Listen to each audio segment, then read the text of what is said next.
Bismillahirrahmanirrahim. Assalamualaikum warahmatullahi wabarakatuh. Alhamdulillahirabbil alamin. Wassalatu wassalamu ala asyrafil anbiya'i wal mursalin wa ala alihi wa sahbihi wa tabi'ina wa ihsanin ila yaumiddin wa ba'd. Hadirin jamaah salat subuh rahimakumullah. Kita masih berada pada pembahasan al-iman bil yaumil akhir dan pada bab tanda-tanda hari kiamat al-musta, pertengahan, yaitu tanda-tanda hari kiamat yang sebagian sudah terjadi pada masa kita dan sebagian itu belum terjadi dan dalam waktu dekat insya Allah akan terjadi. Kita sampai kepada nomor 19, bahwa jumlah wanita lebih banyak daripada pria, dan ini sudah dibuktikan dalam penelitian-penelitian di lapangan oleh beberapa lembaga bahwa memang perempuan sampai sekarang jauh lebih banyak daripada laki-laki. Itu ada beberapa faktor. Faktor pertama, karena laki-laki banyak yang keluar berperang, apakah berperang di jalan Allah ataukah berperang di jalan kebatilan, tapi biasanya perang itu adalah laki-laki. Rata-rata tentara yang ada di seluruh dunia itu mayoritas adalah laki-laki, sehingga ketika mereka berperang mereka banyak yang terbunuh dan mati, dan perempuan tidak berperang sehingga mereka masih banyak. Inilah faktor pertama yang menyebabkan perempuan lebih banyak daripada laki-laki. Dan kita lihat sendiri peperangan terus menerus terjadi di dunia ini sejak manusia diciptakan. Kemudian pada zaman Nabi Muhammad SAW itu juga banyak peperangan, dan pada zaman modern yang kita hidup di dalamnya sekarang juga sudah mengalami perang dunia pertama dan kedua, dan mungkin nanti terjadi perang dunia ketiga. Itu semua hampir jadi korban laki-laki. Faktor kedua, bahwa ibu-ibu yang melahirkan itu juga kebanyakan perempuan. Ini beberapa hari yang lalu saya juga punya tetangga lahir anaknya perempuan. Ketika masih di Kairo, saya di Mesir, itu orang-orang keluarga bisa didata, tidak terlalu banyak. Ketika ada orang lahir, biasanya mereka melahirkan perempuan. Itu baru di Kairo, artinya baru di Kairo itu sudah ketahuan, belum di Indonesia yang masyarakatnya lebih luas. Ini menunjukkan bahwa memang peristiwa-peristiwa itu menuju kepada tanda-tanda hari kiamat, bahwa perempuan sangat banyak. Yang faktor ketiga, laki-laki sering bekerja di luar, dan itu rentan terjadi kecelakaan. Itu laki-laki. Dan yang sering ngebut, naik motor dan naik mobil itu laki-laki. Ya, kalau perempuan, kalau ada mobil pelan-pelan itu ada dua kemungkinan. Laki-laki sedang nelpon, nyopir sambil nelpon, atau perempuan yang nyopir. Itu. Ya. Dan yang sering ngebut ada laki-laki. Oleh karena itu yang sering terkena kecelakaan ada laki-laki.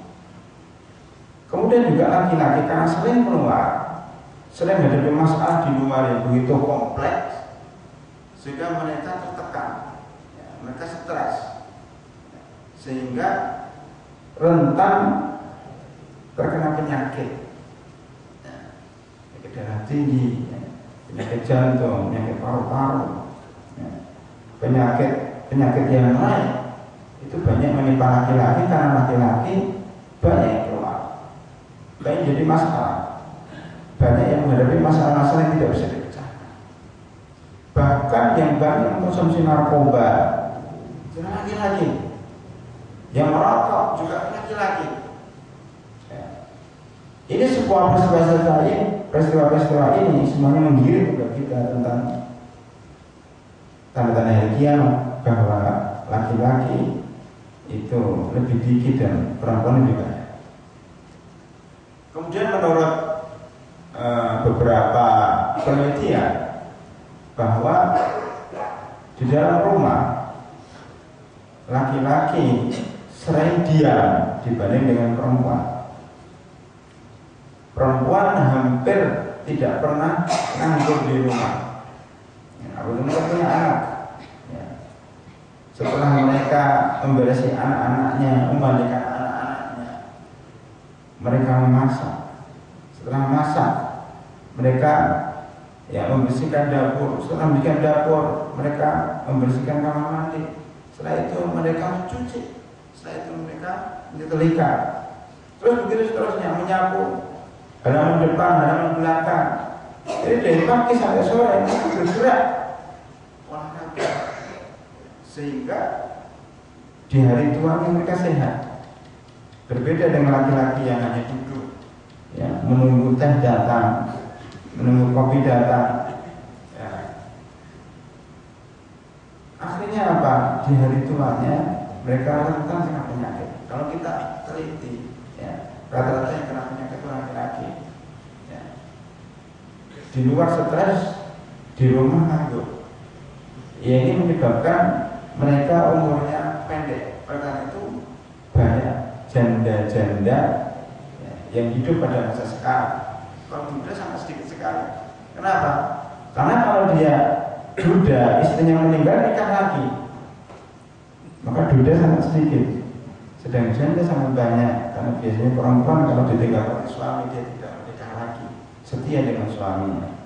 Dan ini beberapa faktor yang menyebabkan perempuan itu jauh-jauh lebih banyak daripada laki-laki. Bahkan disebutkan di dalam hadis, satu laki-laki 50 perempuan. Rasulullah SAW bersabda, yang diriwayatkan oleh Imam Bukhari, hadisnya sahih, diriwayatkan oleh Imam Bukhari, min asratis sa'ah ayyakillal ilmu, di antara tanda-tanda hari kiamat, ilmu itu akan semakin sedikit. Artinya orang yang belajar, khususnya belajar agama itu semakin sedikit, karena kebanyakan manusia sekarang memburu dunia. Wayat harul jahlu, dan banyaknya kebodohan. Ini semuanya sudah kita sampaikan. Wayat harul zina, munculnya perzinaan di mana-mana. Watak surang nisa, dan perempuan semakin banyak. Tadi ada 3 faktor, 4 faktor tadi. Wayakilar rijal, laki-laki semakin sedikit, perempuan semakin banyak, laki-laki semakin sedikit. Hatta yakuna li khamsina imra'ah al-qayyimul wahid. Hatta yakuna li khamsina imra'atan al-qayyimul wahid. Sampai dari 50 perempuan itu dimiliki oleh satu laki-laki. Artinya bandingnya 1 banding 50. Sekarang belum nyampe memang, tapi kedepannya akan seperti itu, 1 banding 50. Ini faktor-faktor yang saya sebutkan tadi. Kemudian yang ke-20, tanda yang ke-20 ini akibat dari tanda yang ke-19. Karena banyaknya perempuan dan sedikitnya laki-laki, karena nomor 20 merebaknya zina dan pelacuran. Kenapa? Karena perempuan-perempuan ini selain ditinggal mati suaminya, tetapi masih juga perempuan-perempuan yang perawan tua tua itu maksudnya dia belum menikah tapi umurnya sudah tua, tidak laku, atau dia memang tidak mau menikah. Dari orang-orang yang dekat dengan saya pun sudah ada beberapa orang yang saya kenal sampai sekarang belum menikah, padahal mereka umurnya di atas 30, bahkan hampir 40. Itu orang-orang yang saya kenal, ya. Belum yang kita kenal, ya. Saya kira sangat banyak sekali. Itu di Indonesia. Laporan yang terjadi di Saudi, ya, di Saudi Arabia dan di Mesir, karena kita lama di Saudi dan di Mesir, itu juga seperti itu. Banyaknya perawan-perawan tua yang tidak laku menikah. Ya kalau bahasa tidak laku mungkin agak terlalu keras ya. Tapi maksudnya mereka memang sengaja atau bapaknya sengaja mempersulit pernikahan anaknya, dalam arti mereka meminta mahar yang tinggi. Ya, ini masalah nasional di Saudi Arabia. Bahkan beberapa khatib, ya, beberapa khatib di Mekah Al-Mukarramah, Imam Masjidil Haram, itu terpaksa khutbah tentang pernikahan yang disunnahkan maharnya yang sederhana, sampai dikhutbahkan karena benar-benar sudah masalah sosial yang menghantui negara Timur Tengah, khususnya Saudi Arabia. Ya. Karena mahar tinggi, laki-laki tidak berani untuk menikah dengan mahar sekian. Ya. Kadang-kadang itu dari kalangan orang-orang yang tahu agama, orang kebiasaan. Karena itu kadang-kadang laki-laki negara Saudi itu mencari perempuan di luar negara Saudi yang jauh lebih murah maharnya, sehingga kalau perempuan-perempuan itu tidak menikah pada di umur 40 tahun, maka yang terjadi apa yang terjadi? Dia mencari pelampiasan syahwat di luar pernikahan yang resmi, maka muncullah perzinahan, pelacuran. Nah, ini yang terjadi seperti itu. Nah, ini apa namanya? Terjadinya banyak pelacuran. Di samping itu, kita lihat di kalangan Indonesia pun sekarang ada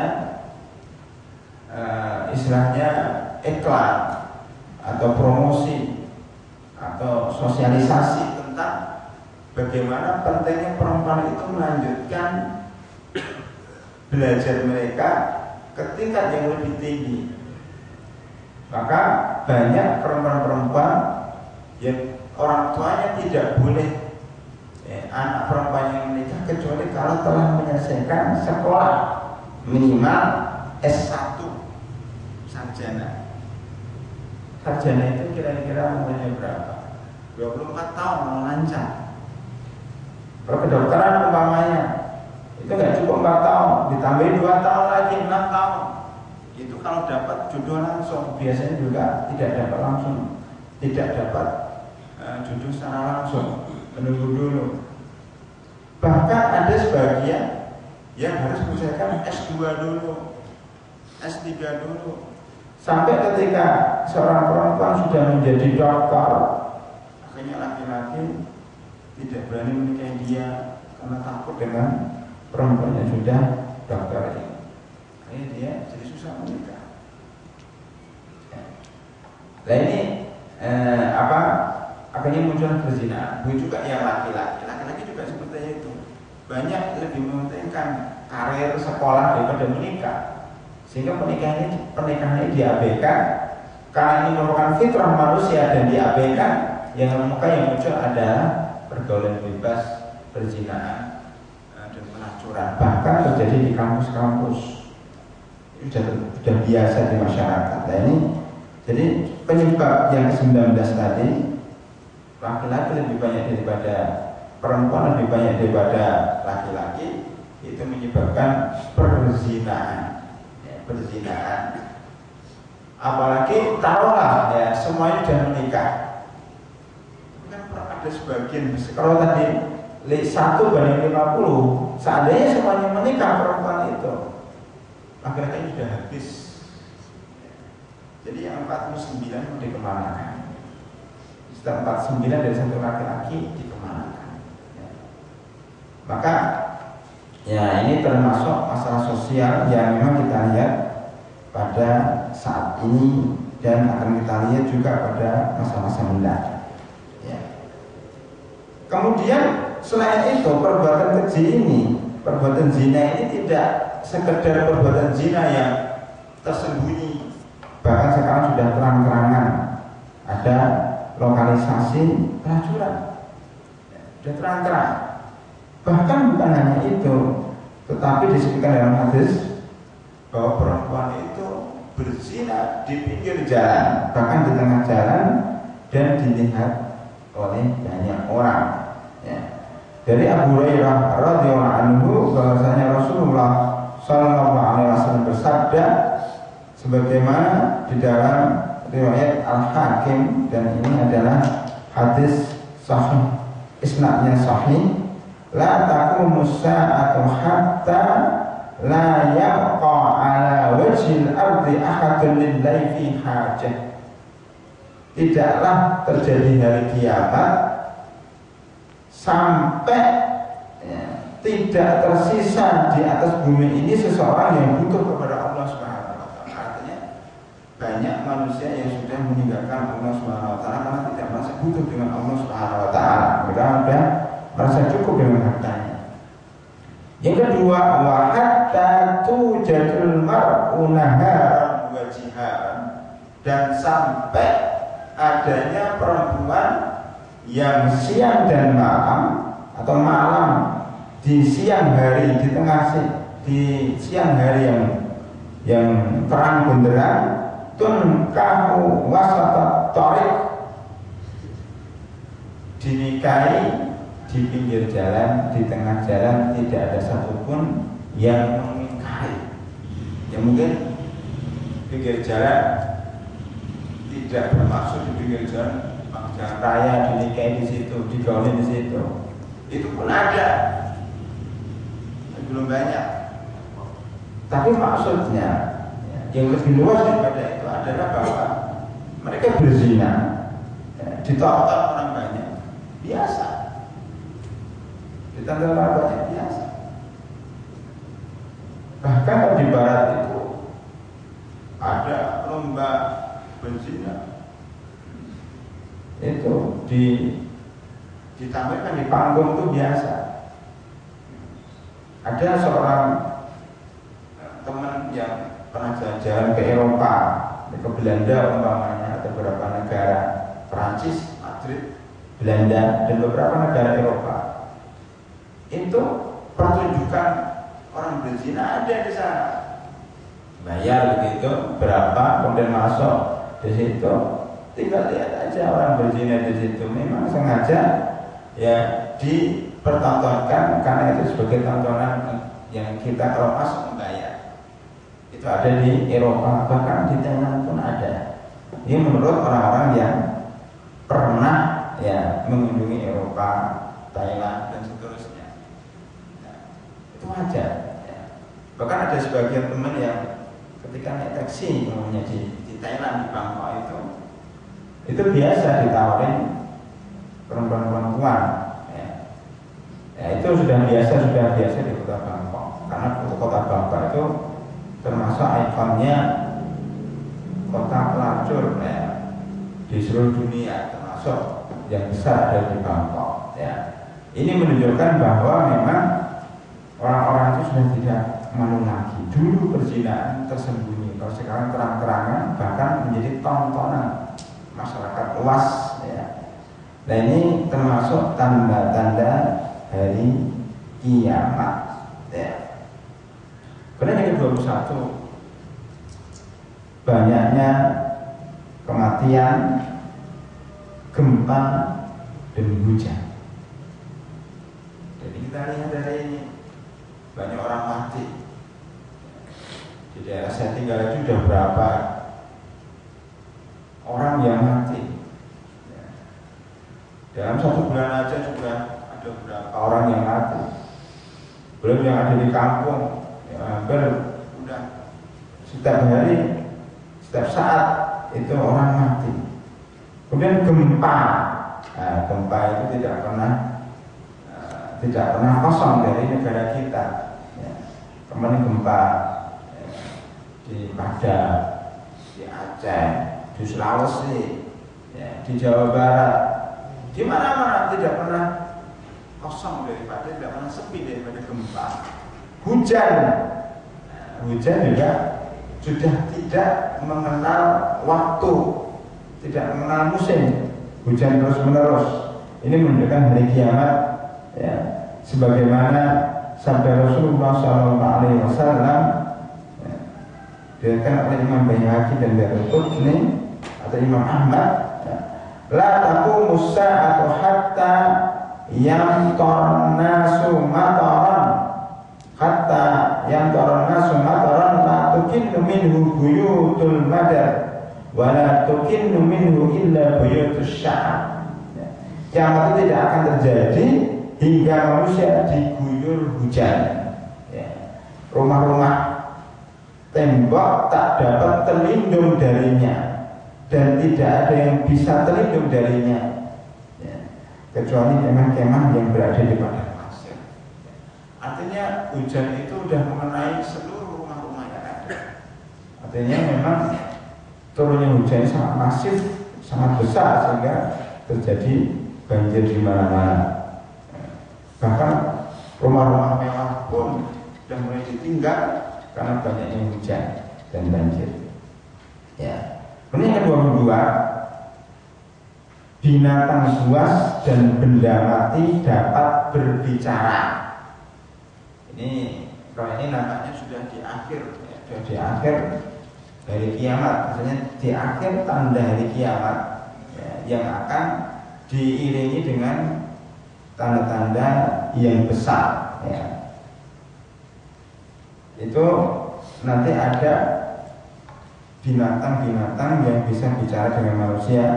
Ya, memberitahu tentang perbuatan manusia itu sendiri, dan kita harus percaya masalah karena sudah disebutkan dalam Al-Quran dan disebutkan dalam hadis, dan insya Allah nanti akan kita sebutkan lagi di dalam tanda-tanda kubro, tanda-tanda kiamat yang besar.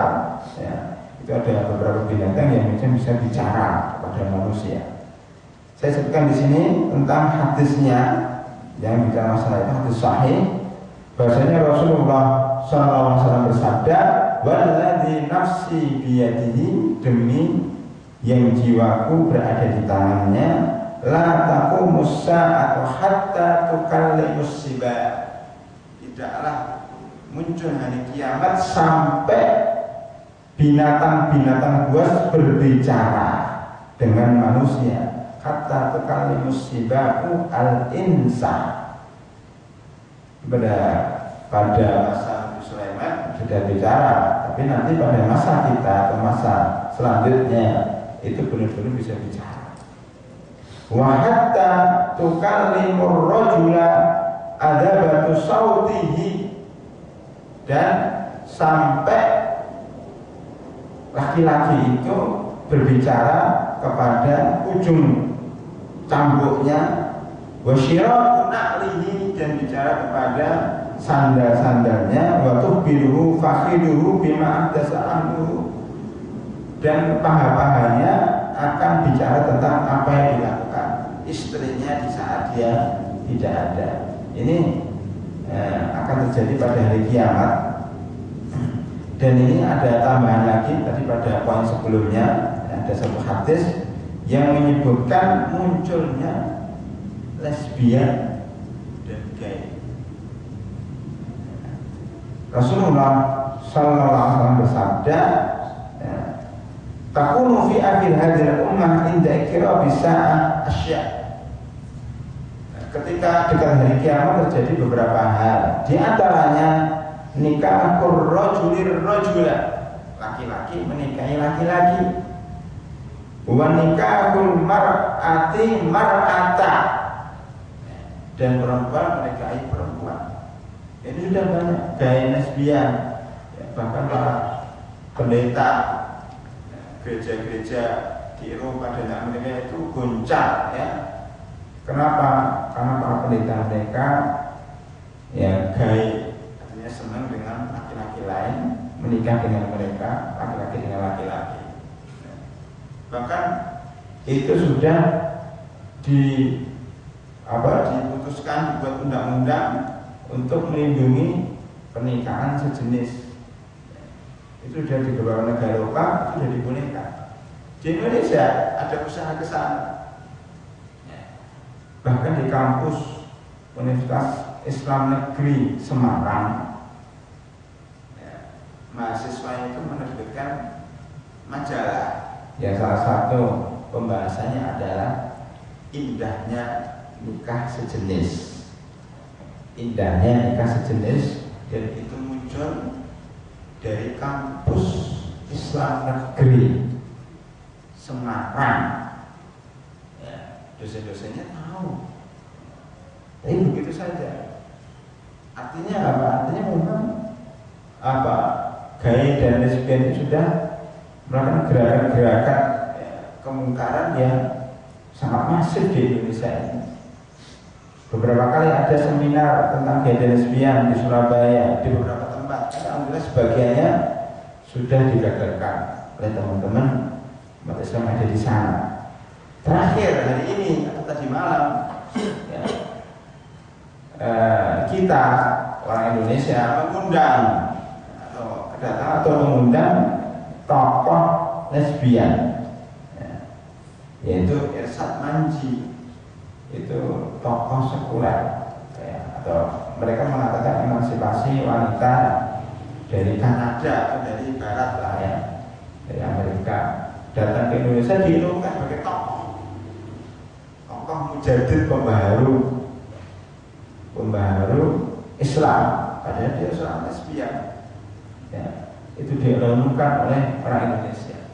Di Indonesia ini udah semua aliran sesat, semua tokoh-tokoh sesat dunia datang ke sini.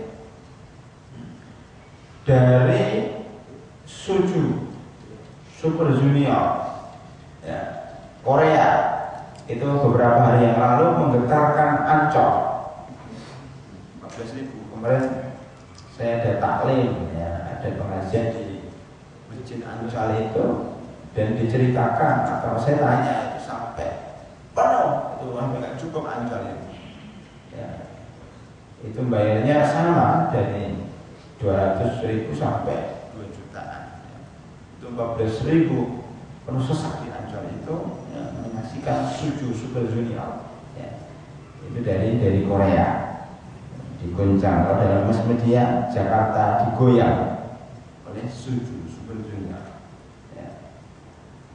Kemudian Irsad Manji ini, ya, tokoh lesbian, itu juga menggoncang kota Jakarta, walaupun dia bukan dengan konser musik, dia dengan pemikiran-pemikiran liberal, pemikiran-pemikiran yang menyesatkan, ya. Kemudian nanti 3 Juni itu para Indonesia juga mengundang namanya Lady Gaga, ya, itu tokoh musik dari Yahudi, ya, penyembah setan. Itu sudah 40.000 tiket sudah ludes, ya.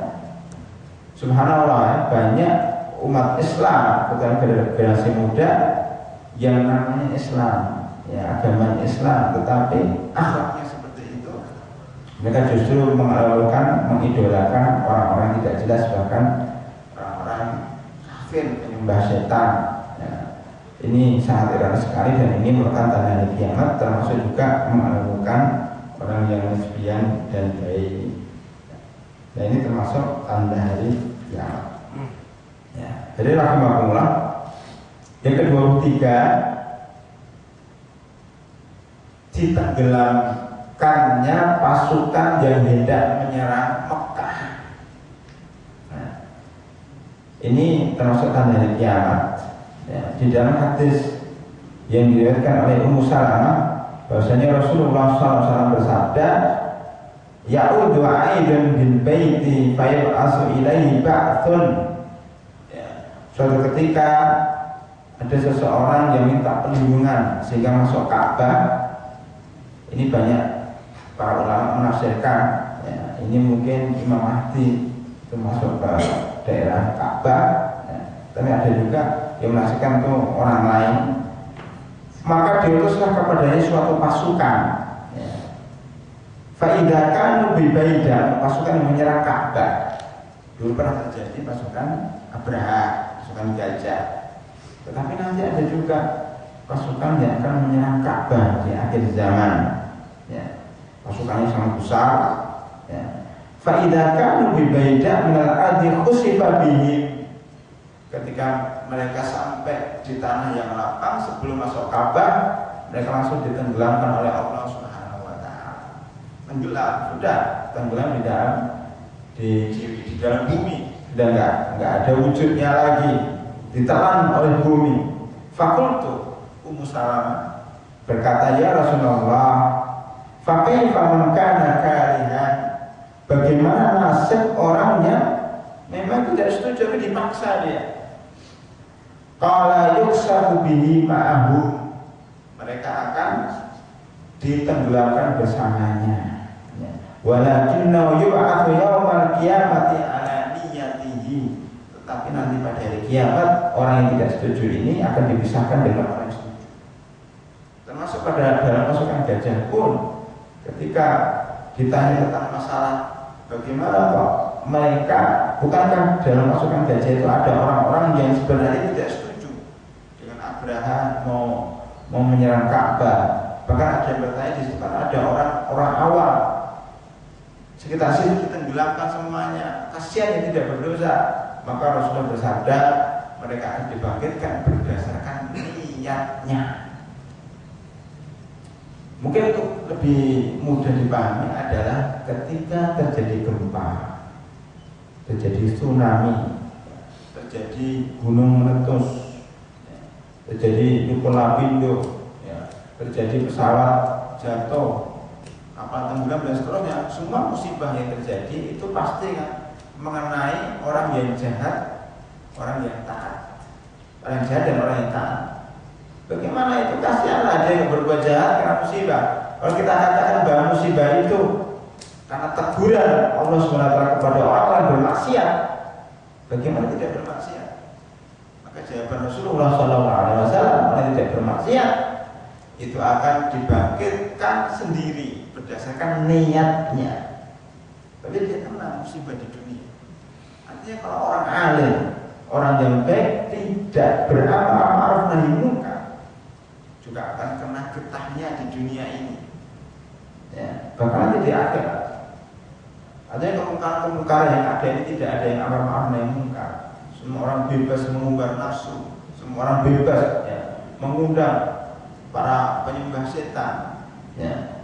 Dibiarkan orang membuat rancangan undang-undang, ya, tentang kesetaraan gender, ya, macam-macam, ya, hal-hal yang memang undang-undang yang bertentangan dengan Islam dan seterusnya. Kalau kita diam semuanya, maka tidak, ya, tidak ditutup kemungkinan, tidak menutup kemungkinan bahwa Indonesia ini akan dihancurkan oleh Allah Subhanahu wa taala, termasuk orang-orang yang soleh yang berada di dalam. Tetapi nanti Allah Subhanahu wa taala tentunya akan membangkitkan orang ini berdasarkan niatnya. Ini sesuai dengan kaidah fikih, innamal a'malu binniyat. Sesungguhnya amal itu berdasarkan niatnya. Ini dalam kaidah fikih yang sangat penting sekali bahwa kita menghukumi seseorang, ya, berdasarkan niatnya. Artinya Allah SWT akan memberikan pahala seseorang berdasarkan niatnya. Umpamanya begini, ada seorang muslim yang berniat, ya, untuk melakukan kebaikan, tapi nggak jadi, ada udzur, maka dia dapat satu pahala. Maka perbanyakannya, mau qiyamul lail, bangun malam, udah pasang jam, ya, jamnya bunyi dimatikan, ya tidur. Yang penting niat dapat pahala daripada tidak niat. Niat aja tiap hari, paling tiap hari niat. Bahkan ada orang yang tidak berbuat apa-apa dapat pahala penuh. Ada seorang sahabat bercerita, suatu saat kami bersama Rasulullah SAW berperang. Ini di medan perang. Rasulullah SAW bersabda, tahu nggak wahai sahabat, bahwa di Madinah itu ada sekelompok orang yang mereka tidak berperang tapi pahalanya sama dengan kita. Betul. Bagaimana itu ya Rasulullah? Ya, karena mereka dapat udzur, karena mereka sakit, atau ada udzur yang udzur syar'i yang sehingga mereka tidak bisa hadir dalam perang. Para ulama bagi menjadi dua di sini. Orang yang berniat berbuat baik tetapi belum melaksanakan niatnya itu, dia dapat satu pahala, dapat pahala niat, tapi nggak dapat pahala perbuatan. Yang kedua, orang yang biasanya berbuat baik kayak sholat jamaah di masjid, waktu sehat dia ke masjid setiap hari, setiap saat sholat 5 waktu ke masjid. Tiba-tiba dia sakit dan tidak bisa ke masjid, maka dia dapat pahala niat dan dapat pahala sholat jamaah di masjid. Jadi dia dapat pahala perbuatan ketika sehat. Subhanallah. Maka perbanyaklah amal sholat ketika sehat. Mudah-mudahan ketika kita sakit atau ketika kita ada udzur, maka Allah akan memberikan kepada kita pahala penuh dari apa yang kita perbuat ini. Nah, ini masalah niat yang insya Allah ya, itu akan dibahas di dalam pembahasan qawaid fiqhiyah. Ya. Kemudian yang 24 ada rahimahullah, bulan terlihat membesar. Ya.